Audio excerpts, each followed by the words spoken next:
नमस्कार दर्शकों, सबसे पहले हम भारत के कश्मीर के पहलगाम क्षेत्र में पाकिस्तानी आतंकवादियों द्वारा मारे गए महान आत्माओं को भावभीनी श्रद्धांजलि अर्पित करते हैं।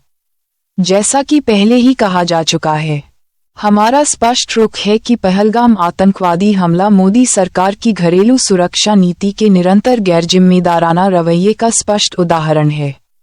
सुरक्षा बलों की कम तैनाती से लेकर सुरक्षा बलों की कम भर्ती तक मोदी सरकार के गैरजिम्मेदाराना मापदंडों की एक बड़ी सूची है, जिस पर हम सीधे मोदी समर्थक सेटअप के साथ घंटों बहस कर सकते हैं।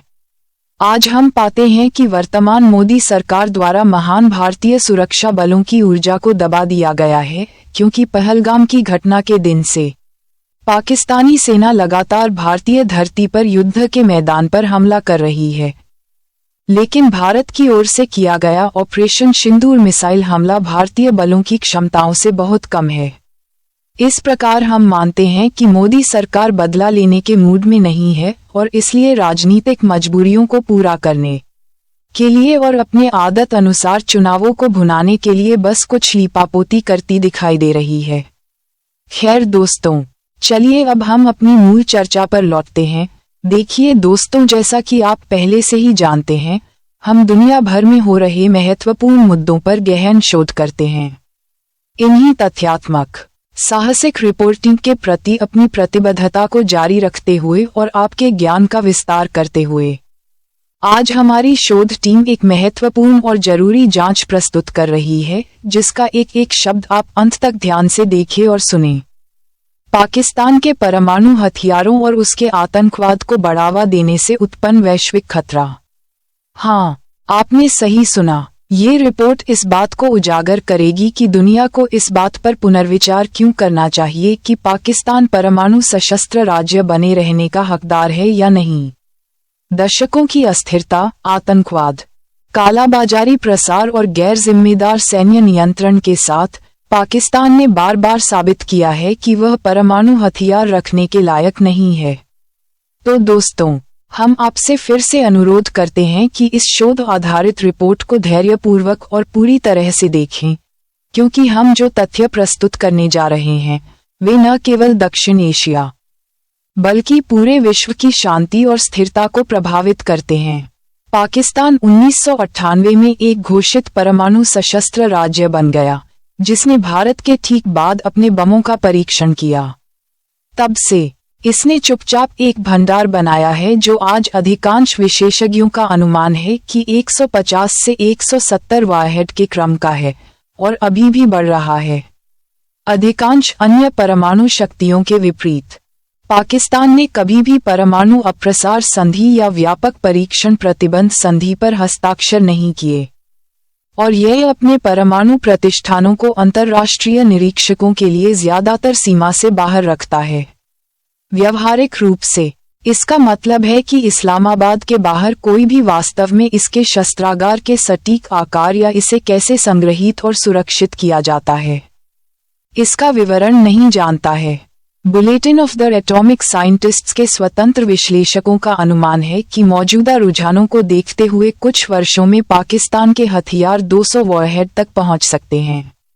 इस बीच नए मिसाइल लॉन्चरों और सैन्य ठिकानों की तस्वीरों और उपग्रह इमेजरी से संकेत मिलता है कि पाकिस्तान सक्रिय रूप से नई डिलीवरी प्रणाली विकसित कर रहा है, कम दूरी के युद्ध क्षेत्र परमाणु हथियारों से लेकर लंबी दूरी की बैलिस्टिक मिसाइलों तक और यहां तक कि समुद्र आधारित निवारकों की योजनाएं भी।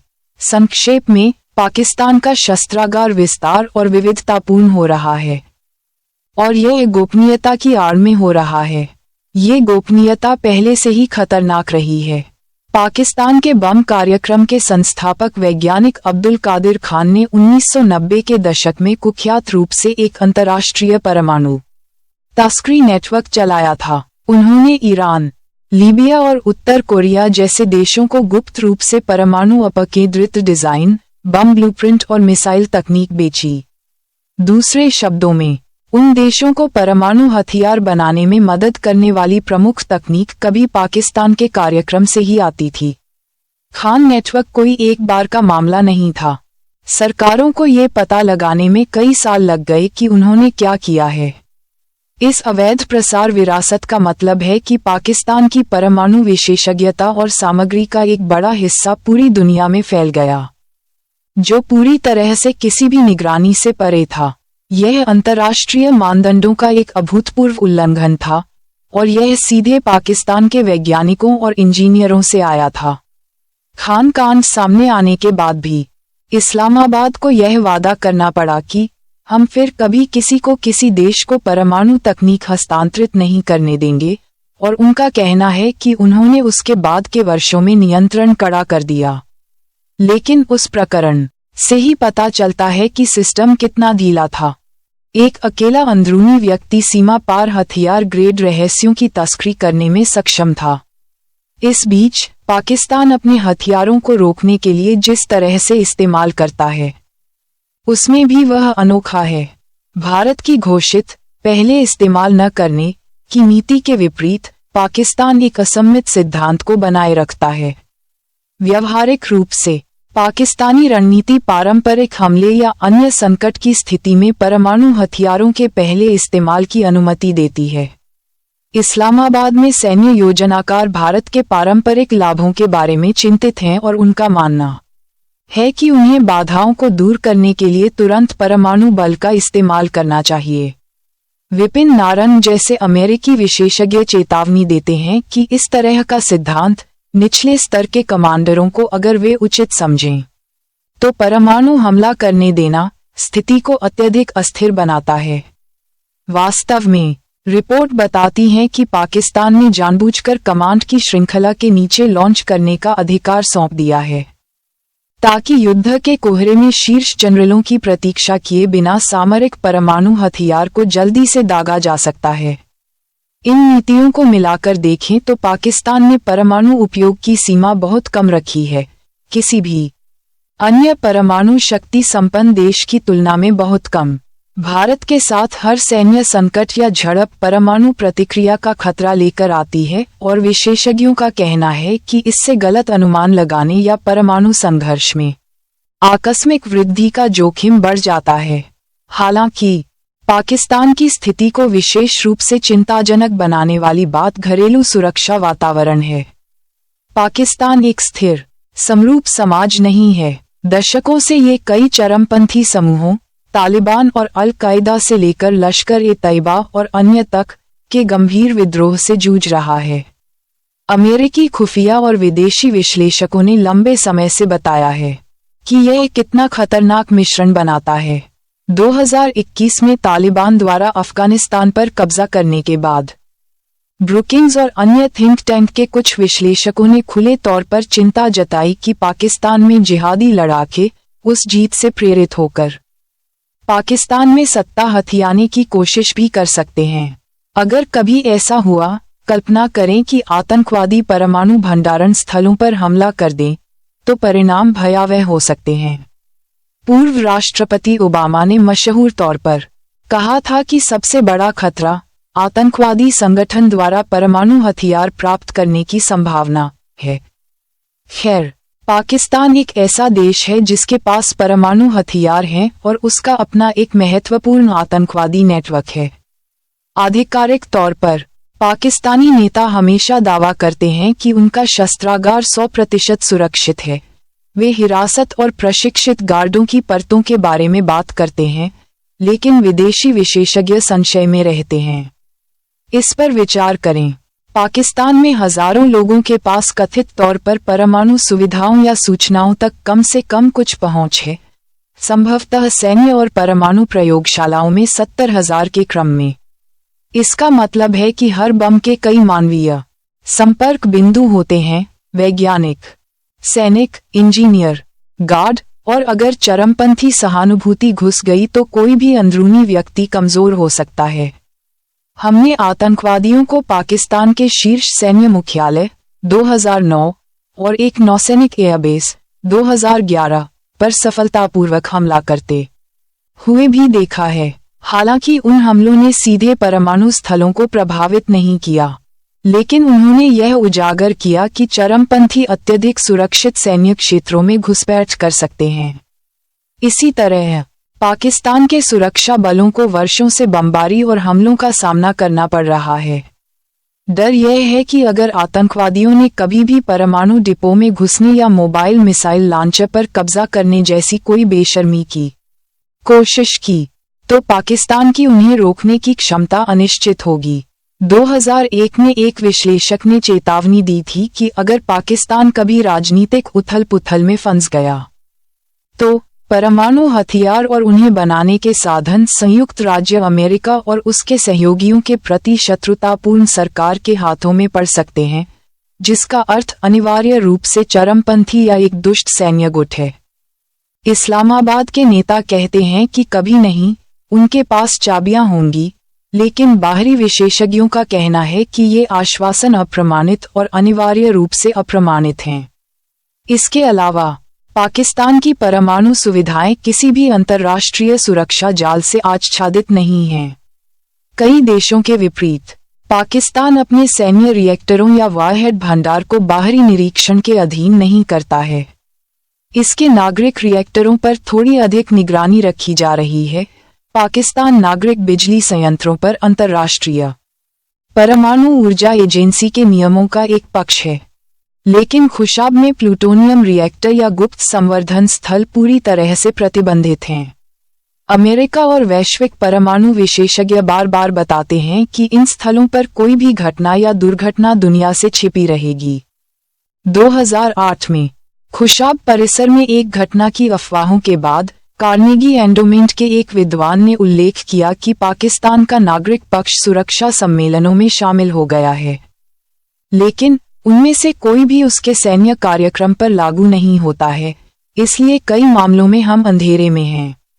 दूसरे शब्दों में, हम केवल वही जानते हैं जो उपग्रह और खुफिया लीक हमें बताते हैं। यदि पाकिस्तान के किसी हथियार प्रयोगशाला में आग लग जाती है या गंभीर विफलता होती है, तो दुनिया को शायद कभी पता न चले और पाकिस्तानी नागरिक खुद भी इसके बारे में जाने बिना ही बहुत जोखिम में पड़ सकते हैं। एक और पहलू है जो रेखांकित करता है कि पाकिस्तान के परमाणु रुख को कैसे लापरवाह माना जाता है। उसके नेता हथियारों के इस्तेमाल के बारे में कितनी खुलकर बात करते हैं। 2016 में पाकिस्तान के रक्षा मंत्री ख्वाजा आसिफ ने सार्वजनिक रूप से घोषणा की कि पाकिस्तान ने अपने बमों को सिर्फ दिखावे के लिए नहीं रखा है और चेतावनी दी कि अगर हमारी सुरक्षा को खतरा हुआ तो हम हमलावर को नष्ट कर देंगे। कुछ साल बाद एक अन्य पाकिस्तानी अधिकारी ने दुनिया को याद दिलाया कि यह न भूलें कि पाकिस्तान के पास एक परमाणु बम है। हमारी परमाणु स्थिति का मतलब चुप रहना नहीं है। इस साल ही एक वरिष्ठ सहयोगी ने कहा कि अगर उकसाया गया तो पाकिस्तान की मिसाइलें भारतीय शहरों पर हमला करने के लिए तैयार हैं। धमकियों की यह बौछार लापरवाही या दुर्घटनावश की गई युद्ध की बात नहीं है। विश्लेषक इसे एक जानबूझकर की गई रणनीति कहते हैं। पाकिस्तान के दृष्टिकोण पर एक टिप्पणी में कहा गया है कि इस तरह की बयानबाजी परमाणु ब्लैकमेल के सिद्धांत के बराबर है। पाकिस्तान अपने क्षेत्रीय खेलों को प्रॉक्सी और सीमा पर झड़पों की छाया से चलाता है। साथ ही यह स्पष्ट करता है कि कोई भी गंभीर जवाबी कार्रवाई परमाणु हमला, यह एक ऐसा रुख है जो हर जगह तनाव को बढ़ाता है। इसका मतलब है कि सीमित संघर्ष में भी लगातार परमाणु खतरा मंडराता रहता है, जिसे विशेषज्ञ असहनीय जुआ कहते हैं। हमने मुख्य चिंताओं पर चर्चा की है। पाकिस्तान का बम कार्यक्रम गुप्त रूप से विस्तारित हुआ। इसके मुख्य वैज्ञानिक ने दुनिया भर में तस्करी का गिरोह स्थापित किया। इसका परमाणु सिद्धांत पहले इस्तेमाल को प्रोत्साहित करता है। इसे अपने देश में चरमपंथी हिंसा से परेशानी है और यह हर चीज को आक्रामक धमकियों और सख्त गोपनीयता में लपेटता है। कई मायनों में ये चेकलिस्ट वही है जिसे आप गैर जिम्मेदाराना कहेंगे। पाकिस्तान के नेताओं का तर्क है कि वे केवल भारत को रोक रहे हैं और अपनी संप्रभुता को सुरक्षित कर रहे हैं। लेकिन आलोचक बताते हैं, यदि आपको पड़ोसी को रोकने के लिए सैकड़ों वारहेड और नाटकीय धमकियों की आवश्यकता है, तो आपका दृष्टिकोण स्वाभाविक रूप से अस्थिर है। सभी सबूतों को देखते हुए, लीक हुई खुफिया जानकारी से लेकर अकादमिक अध्ययनों तक, अंतर्राष्ट्रीय समुदाय बहुत असहज बना हुआ है। और यही कारण है कि हम वैश्विक समुदाय को पूरी गंभीरता और जिम्मेदारी के साथ चेतावनी देते हैं। पाकिस्तान अपनी वर्तमान राजनीतिक और वैचारिक स्थिति में परमाणु हथियार रखने के लिए अयोग्य है। ये भारत और पाकिस्तान के बीच का सिर्फ एक क्षेत्रीय मुद्दा नहीं है, यह एक वैश्विक खतरा है। एक अस्थिर, चरमपंथी प्रशिक्षण, सैन्य प्रधान राज्य जिसमें पारदर्शिता की कमी है, आतंकवादियों को पनाह देता है, परमाणु कालाबाजारी की अनुमति देता है और अपने परमाणु प्रक्षेपण की सीमा को खतरनाक रूप से कम रखता है।